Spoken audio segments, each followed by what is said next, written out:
from December 27 this year, we will see search engines being forced to use some sort of age assurance technology on users who wish to log in.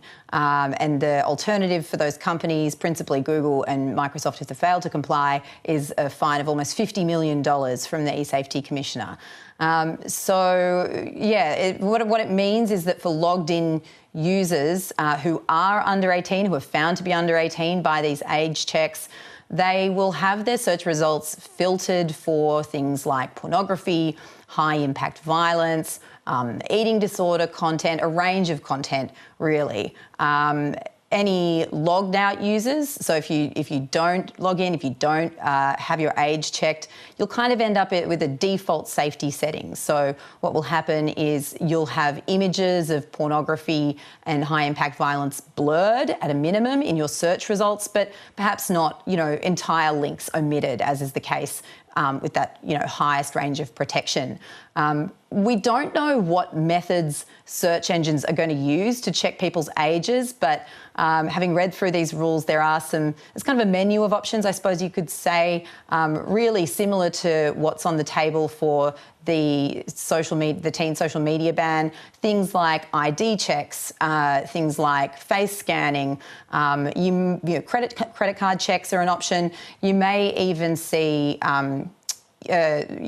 search engines using the data that they already have about users, which is pretty extensive in many cases, to algorithmically kind of check in the background whether or not the user is 18 and just make a determination that way, which would be the lowest impact version of this, I suppose. As for whether or not it will keep children safer online, a lot of experts are worried that this may not be worth the cost to our privacy, and that there are some ways through this layer of protection that's being brought in.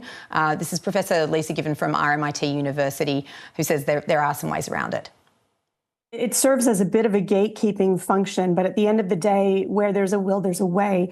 People can definitely still access this content by not logging into an account. They could also use a VPN to get around it by pretending to not be in Australia, for example.